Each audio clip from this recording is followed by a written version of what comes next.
realiza de novo em nossos dias as mesmas obras maravilhosas que fizeste no passado. Faze-as conhecida por todos também, em nossa época. Ainda que esteja irado, lembra da tua imensa misericórdia. Irmãos, é tremendo porque você olha assim, quando você lê esse livro de Abacuque, você fala, que homem audacioso, né?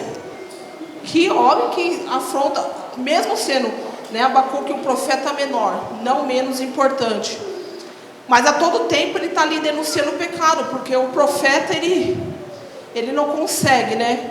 Ele vê a situação do povo, viu que o povo de Judá ia passar, e ele rasgou o coração diante do Senhor. E aí eu fui ver o texto, né, pesquisando sobre a palavra misericórdia do hebraico. Eu vou falar em pincelar porque eu não sou professora não. Meu esposo, graças a Deus, a Bíblia fala que a mulher que tem dúvida tira com o esposo em casa, então essas dúvidas eu tiro com ele. Mas do hebraico é uma palavra que, se você tirar uma letra, fica haharim, que significa útero, entranhas. A palavra misericórdia está ligada ao útero. No latim, o pessoal fala que tem a ver com miséria e coração, as míseras do coração. Mas o coração é diferente das entranhas, né, do útero, do profundo, de gerar. Eu vejo que Deus gera, né, essa misericórdia, né, porque cada dia Ele vai sobre as nossas vidas. As muitas misericórdias do Senhor é que não permite que sejamos consumidos. Então Ele vai gerando dia após dia. Ele vai fazendo como se a misericórdia se tornasse vida, né, de uma certa forma sobre nossas vidas. O Senhor tem misericórdia de nós, nós clamamos por misericórdia. E Abacuque, naquele desespero, ele ficou atento, como diz o louvor, ficou alarmado. Sabe, quando você está em estado de alerta, o profeta, muitas vezes, ele fica em estado de alerta. Quando ele vê uma situação contrária à vontade de Deus, ele se posiciona. Ele começa a ir para que resolva. Ele não estava afrontando Deus, ele queria ver a ação do Senhor em tudo isso. Não era uma afronta. Ele não estava ali irado, né? Aí você lembra de Moisés, em certo momento, Deus falou, toca na rocha, e Moisés, na ira, feriu a rocha.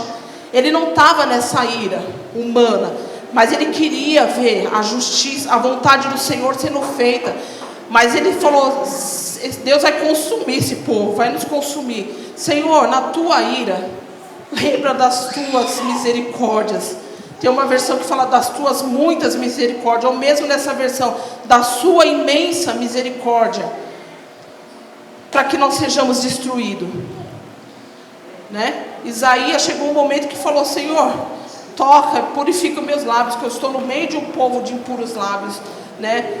E o profeta, ele consegue pegar toda aquela situação, ele age como representante de Deus aqui na terra, declarando. Ele vai, ele não teme, ele declara a palavra, ele toma para si até o pecado do povo. Ele quer, porque ele quer ver a situação mudando, ele quer ver a ação do Senhor.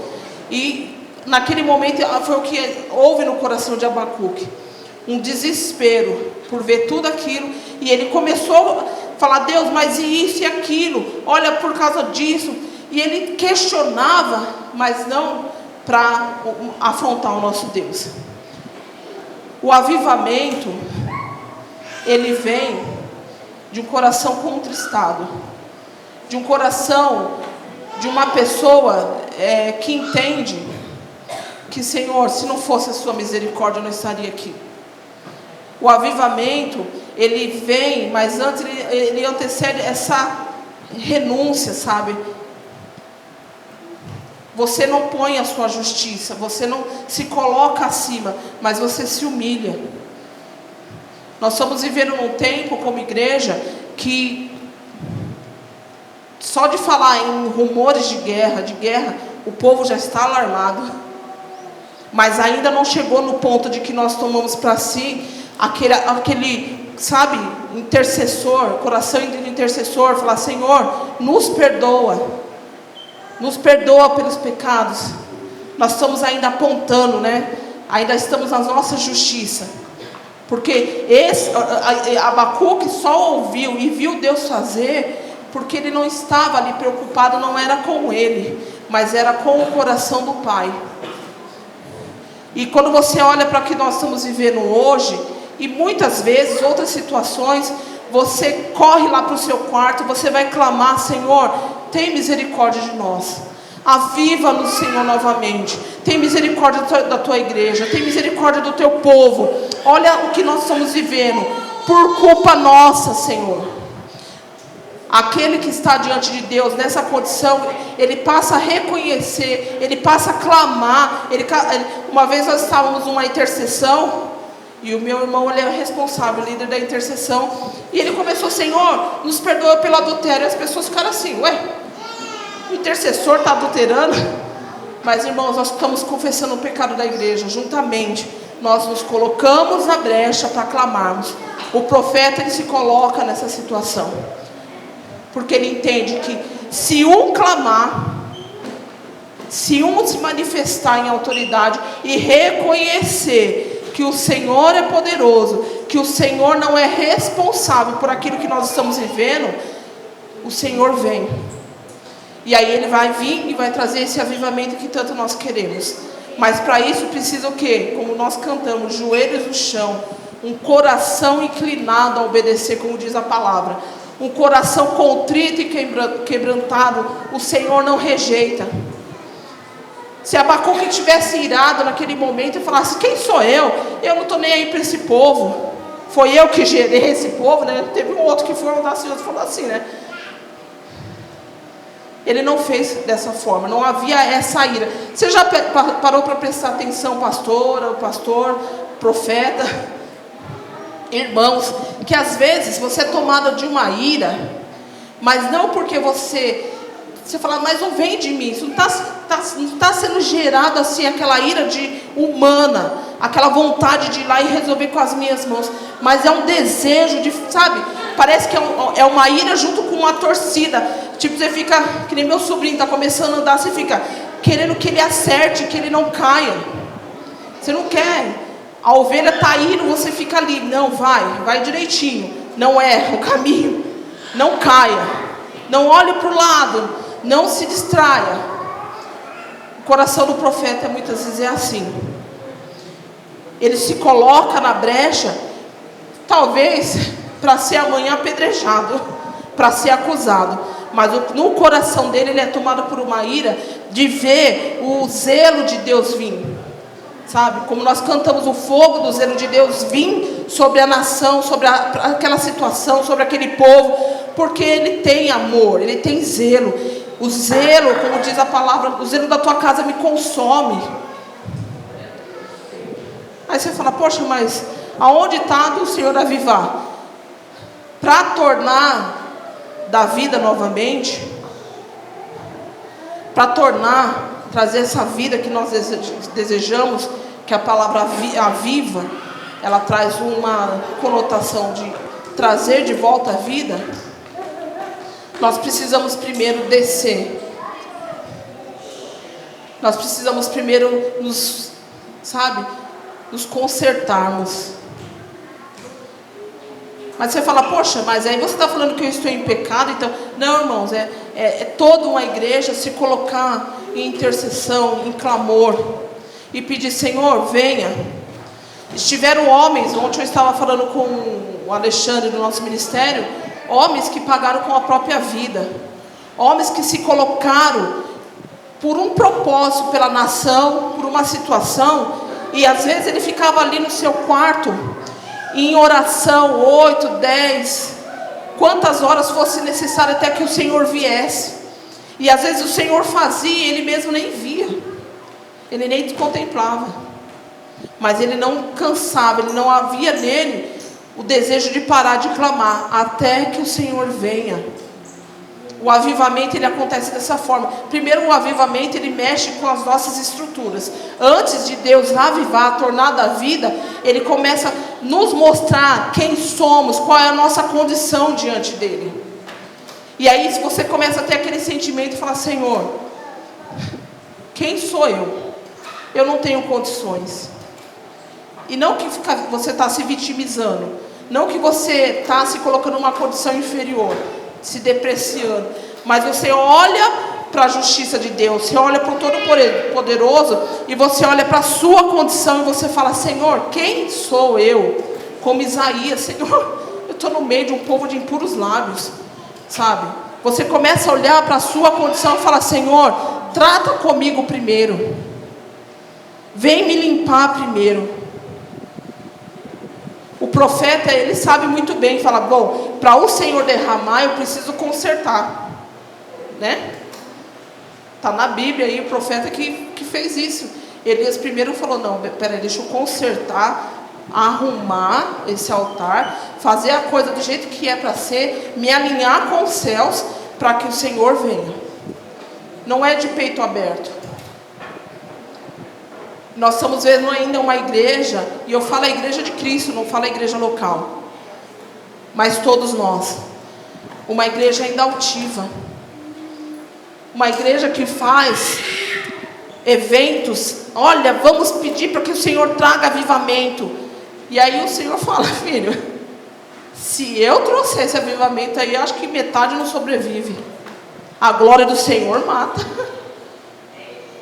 a glória do Senhor fere. Deus é justo, Ele nos ama, e Ele nos quer ver na condição de receber, sabe, odres novos, vinho novo, fresco, e aí a unção vindo, alinhados com os céus, ouvindo. Domingo nós falamos, tem vezes que a gente está alinhado com os céus, nós trazemos uma revelação de Deus. Quando você está alinhado com a terra, você está na obrigação horizontal, aqui com os irmãos, fala: bom, a minha obrigação é daqui para os irmãos. Não, minha obrigação é daqui com os céus. Eu preciso ouvir os céus, eu preciso ouvir o que o Senhor quer que eu fale, o que Ele está falando, para que eu possa transmitir. Eu sou um canal do Senhor. Tanto é que a palavra fala, que a palavra, ela cumpre o propósito por qual ela está sendo liberada. Então, mais ou menos assim, não precisa de mim, não precisa daquele que está lançando a semente. A semente é muito melhor do que nós. Então, irmãos, nós precisamos ouvir os céus. E tem muitas pessoas tentando interpretar. A gente às vezes olha assim, você fala: poxa, tem pessoas trazendo uma revelação, querendo trazer uma revelação nova, para impressionar mais que o outro. E aí traz uma ideia de um avivamento, que quando você olha para a palavra, você fala: Senhor, antes de eu clamar por este avivamento, eu vou pedir para que o Senhor alinhe a minha vida. Abacuque sabia, falou: o quê? Senhor, na tua ira lembra das tuas misericórdias, porque se o Senhor vier, não sobra ninguém aqui. Olha a nossa condição, olha a condição do povo, olha o quanto temos brincado, desafiado o Senhor. Então aviva no Senhor, mas nos dê essa condição, mas lembra da tua misericórdia. Gera, Senhor, em nós aquilo que o Senhor tem que gerar, que é arrependimento, transformação, obediência. Nós precisamos nos alinhar com os céus hoje, até que Ele venha, porque às vezes nós deixamos, falamos: bom, a campanha são quantas terças? 5, não aconteceu nada, não vou clamar mais não. Não, irmãos, eu acredito que nós estamos precisando há muito tempo, já passou do tempo de clamarmos por esse avivamento, e clamarmos por essa misericórdia. Às vezes a gente olha uma situação, está longe de nós de acontecer, e você fala: poxa, graças a Deus não é comigo. Mas, irmãos, peça para o Senhor hoje batizar o seu coração, para que você comece a receber do Senhor, para que eu possa receber do Senhor o entendimento que aquilo que acontece com a minha nação, que aquilo que acontece com o meu irmão, isso mexe comigo, e eu preciso clamar, ou pelo menos ter a noção de falar: bom, meu irmão caiu, eu vou correr para o meu quarto e me proteger, eu vou correr para o meu quarto e vou falar: Senhor, me alinha, para que eu clame pela misericórdia do Senhor sobre a vida do meu irmão, mas para que eu também vigie. Nós precisamos, como igreja, ter esse entendimento de que Deus está nos alinhando, nos preparando para este avivamento. E o avivamento, nós vemos aí na história da igreja, ele nunca vinha sem que antes viesse perseguição, né? Hoje a Bíblia está aqui, a interpretação da palavra chegou em muitos lugares, porque homens, mesmo depois de condenado, o cara morreu, tiveram a coragem de pegar o corpo do cara da sepultura e queimar, depois de morto. Então chegou fácil para nós a palavra. O Evangelho, hoje nós temos essa facilidade, embora alguns tenham como perseguição já, mas nós temos a liberdade. Homens que precisaram pagar com as suas próprias vidas, para que pudesse experimentar da glória do Senhor. O próprio Paulo, né, antes, ele precisou ser confrontado. Permita que o Espírito Santo te confronte nessa noite. Sim, Jesus. Que o Senhor te alinhe e fala: Senhor, me alinha. E eu que estou na terra, eu posso clamar: Senhor, aviva-nos. Você que está aqui ainda, peça, fala: Senhor, aviva-nos. Mas, Senhor, lembra das tuas misericórdias. Senhor, nós ainda talvez não estejamos prontos. Senhor, lembra das tuas misericórdias sobre as nossas vidas. Mas nos faz entender qual é a tua vontade para as nossas vidas. Como igreja, individualmente, como família. Porque, irmãos, é complicado, porque às vezes nós só abrimos os nossos ouvidos para ouvir aquilo que o Senhor tem para nós quando estamos em luta. E aí parece que o seu ouvido fica aguçado para tudo quanto é palavra. Até um louvor que o seu vizinho coloca, você fica: glória a Deus. Eita, o fogo de Deus vai vir. Oh, a presença. Mas é porque você está buscando naquele momento se alinhar, para que você possa sair daquela condição. Não foi diferente. Abacuque naquele momento ficou alarmado, ficou assustado, ficou em estado de alerta. Falou: peraí, o que está acontecendo aqui? Nós ainda temos esse problema. Nós só vamos recorrer ao Senhor em meio às dificuldades. E Ele não nos despreza. A Bíblia fala que Ele não despreza o coração contrito e quebrantado na presença dEle. E Ele vem, e mais uma vez o fogo dos céus desce. E mais uma vez Ele nos alinha, mais uma vez Ele nos transforma, mais uma vez Ele lembra da misericórdia que Ele tem sobre as nossas vidas. E foi assim de geração em geração, e tem sido assim até hoje. Não é diferente. Ele não foi um Deus misericordioso lá com o povo de Israel. Ele não foi um Deus misericordioso lá com a igreja perseguida. Ele não é misericordioso com a igreja perseguida só. Ele é misericordioso com todos nós, com cada um aqui hoje que clamar. Mas nós precisamos clamar, nós precisamos nos alinhar, nós precisamos estar com os nossos olhos olhando para o Senhor.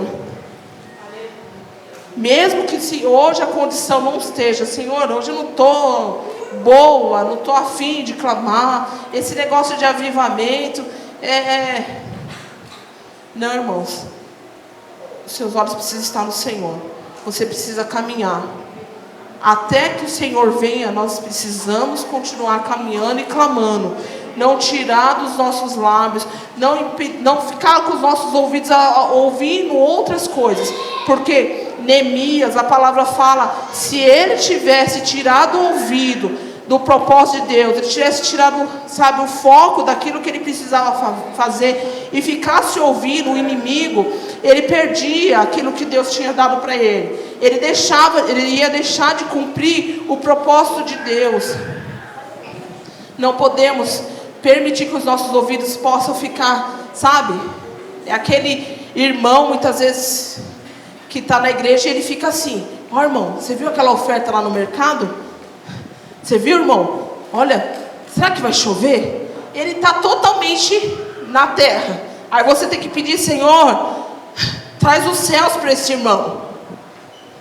Fala: irmão, eu não falo assim: irmão, fica quietinho, não, que eu quero ver. Fala: irmão, não está passando luta, não? Porque se você tivesse, estaria ali clamando, viu? Pode ter certeza, porque daí você viu o dia que o irmão está ali ajoelhado e clamando. Aí você fala: hoje o irmão está passando dificuldade. Chegou mais cedo e falou: pastor, Pode deixar que a intercessão eu assumo. Vai ter jejum de mulheres, vou estar. Vai ter vigília, eu estarei. Monte, eu vou ser o primeiro a chegar. Aí você fala, tá passando luta, né, irmão? Mas não precisa ser só dessa forma. Deus quer gerar nesse avivamento aquela fome e a sede, que você fala, Senhor, tá tudo bem, mas eu estou com sede. Tá tudo bem, eu estou com fome da tua presença. E você põe o louvor, você fica, não, eu estou insatisfeito ainda. Eu agradeço a tua presença, porém eu estou insatisfeito ainda. Não, eu quero mais. Eu quero ir mais, porque o avivamento, irmãos, vai gerar em nós isso. Você vai estar na sua casa, você vai estar clamando, no seu serviço. Alguém vai falar assim, eu estou com dor de cabeça. Você fala, tudo bem que a aspirina cura, mas eu quero orar por você. Eu quero ver os céus, a cura do Senhor vindo. Ah, mas está acontecendo. Deixa que eu oro. Você vai começar a orar pelo seu chefe, você vai começar a profetizar no seu bairro, você vai sair na sua rua, vai começar a evangelizar, e você vai falar, Senhor, o que está acontecendo aqui dentro? É fome, é sede, porque essa fome e sede que gera, você não passa, não dá aquele egoísmo, sabe? Você quer compartilhar. Não é aquele começo de mês que você compra a picanha, e você fala, eu vou convidar os irmãos lá para o meio, que tiver já aquela salsicha, porque a picanha é mais cara, não dá para dividir para muita, né, irmãos? Você tem prazer de falar assim, irmãos, vem cear comigo, e você faz aquele banquete. O avivamento, ele vai fazer com que as igrejas deixem as portas abertas o dia inteiro. Eu creio nisso, irmãos. Ainda que explicitamente na palavra, o Senhor não nos prometeu um avivamento assim. Ele deixa bem claro para nós clamarmos, que, como Abacuque, aviva a tua obra. E vamos pedir, Senhor. Mas eu creio no avivamento ainda que virá sobre a nação brasileira. Que nós vamos ter que deixar as portas da igreja abertas. Vai ter turnos, porque o pastor falou, eu vou precisar em casa tomar pelo menos um banho. O irmão vai estar aqui porque vai ter outras pessoas aqui. E as pessoas vão chegar aqui neste lugar e vão falar assim, pastor, você quer aceitar Jesus? Não, eu quero me batizar. Está acontecendo isso com o povo palestino. O povo está começando a ter, sabe assim, o próprio Deus, Jesus aparecendo, e o povo, eu tive um sonho, e sabe, reconhecendo Jesus como Senhor, e pessoas que estão tendo experiência sem que alguém precise pregar o Evangelho. Pessoas passarão nas ruas e falam, meu Deus, eu não sei, eu estou inquieta, eu preciso entrar nessa igreja. E aí ela vai ver aqui um povo com fome e com sede. Não mais um povo que, não vejo a hora do culto terminar. O irmão vai falar assim, eu não quero nem beber água para não poder dar vontade de ir no banheiro. Para não perder a visitação. Para não perder. Vai que o Senhor abre uma janela de oportunidade sobre este lugar. E naquele momento vai haver uma manifestação poderosa do poder de Deus. O Senhor vai se revelar de forma tremenda, não sei. Ele vai dar uma palavra para o pastor. Ele vai agir. E em algum momento que eu não quero perder. Nós vamos estar nos cultos, não mais com aquele entendimento de que o pastor fala, você pode estar uma hora antes? Sabe como que é, né? Eu trabalho, não vai precisar disso. Eu creio, irmãos, porque eu já vivi algo muito efêmero em relação a isso. Mas eu fui uma vez num congresso, que nós ficávamos um dia inteiro, a presença do Senhor era tão poderosa naquele lugar, que nós chegávamos em casa meia-noite, tomávamos banho, descansávamos, não queria nem comer, para de manhã estar no mesmo lugar, lá na Liberdade, com a equipe do Randy Clark, e a presença de Deus era tão poderosa, que nós estávamos no primeiro dia, aguardando a equipe americana chegar, do Randy Clark, e eu e o Márcio sentaram nos primeiros bancos, assim, e a igreja quase vazia, uma igreja enorme. E de repente, quando esse povo chegou lá do Canadá, alguns de outros países, junto com a equipe do Randy Clark, eles chegaram já, e orando em línguas, e sentindo a presença de Deus, e sabe, e os irmãos com contração.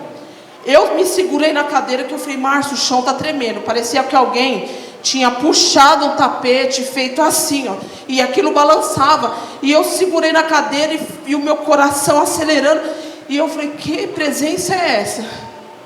Irmãos, foi o primeiro dia. No último dia, eu tive que vir da Liberdade, sentindo contração e pulando. Eu não conseguia conter a presença de Deus. Não é que não consegue, você não quer, sabe? Não é que, poxa, fui tomado por algo, não, explicar melhor, né? Mas é uma presença que você fala, é hoje que eu quero ficar assim. E de noite eu tinha que acordar, porque eu ficava sentindo aquela contração e uma presença de Deus.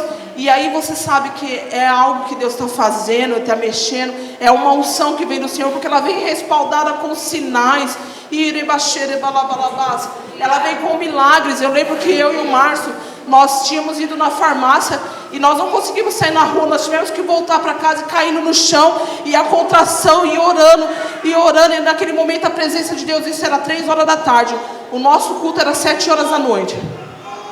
Quando nós conseguimos chegar na igreja, nós vimos um irmão lá, o Alexandre, está aí, estava também, boa parte do ministério, experimentou isso.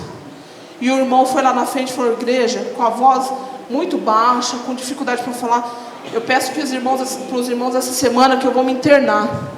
Fui diagnosticado com câncer no pulmão, e o médico vai fazer um outro exame para ver a localização, e eu vou fazer essa cirurgia, muita dificuldade. Irmãos, e nós começamos no chão ali, aquela contração e aquela presença de Deus, e a gente não sabia que horas que tinha começado o culto, e nem sabia se ir embora, porque estava uma presença. E aí nós fomos ali tomados por Deus. Os irmãos daquela igreja oraram por este homem. E naquela semana, o médico foi fazer o exame, cadê o câncer? Aquele irmão foi curado. Então o verdadeiro avivamento, a verdadeira vida que Deus quer trazer de novo sobre a sua igreja, é os sinais que acompanhavam a sua igreja, é aquilo que a igreja experimentava, que era a presença do Senhor, a presença manifesta, que você podia falar, Senhor, é quase palpável, sabe? Quando você está num lugar que você fala, a presença do Senhor neste lugar, eu quase consigo tocar. E a manifestação do poder de Deus, ele não está só em palavras, né? Não é só naquilo que nós falamos. Então vamos hoje entrar em ação, né? Talvez você fala, poxa, já ouvi tanto sobre esse negócio de avivamento, essa palavra de Abacuque, acho que tem alguma diferença não na minha vida. Então Deus quer te surpreender nessa noite. Deus quer fazer você experimentar mais do poder dele nessa noite. Seja ousado, porque Abacuque foi ousado. O que ele colocou diante de Deus, tanto é que depois ele conseguiu declarar ao Senhor coisas maravilhosas. Ainda que a figueira não floresça, ainda que a vide não dê os seus frutos, todavia me alegrarei.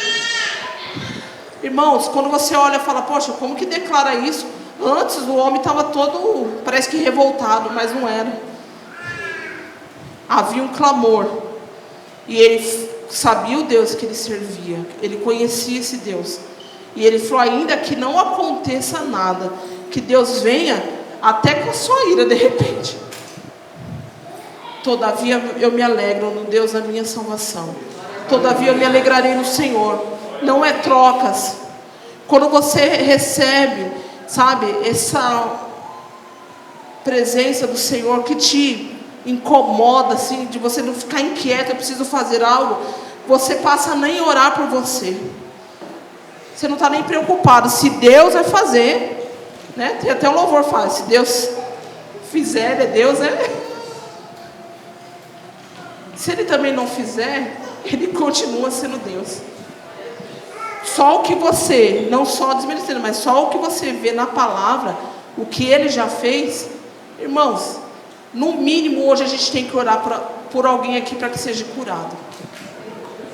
Temos que apresentar algo assim, sabe, diante do Senhor. Realmente, vamos desafiar, falar, Senhor, a tua palavra nos fala, e vamos orar a palavra, e vamos ir nos alinhar com os céus e clamar ao Senhor, até que ele venha neste lugar, até que cada banco aqui esteja tão cheio, aqui à frente dessa igreja, o pastor tenha que diminuir o altar, e a porta dessa igreja fique 24 horas, com adoração, intercessão, com fome e sede do Senhor neste lugar. As pessoas falam: pastor, eu quero aprender mais da palavra que tem sido ensinada. Não, mas vem no domingo à noite.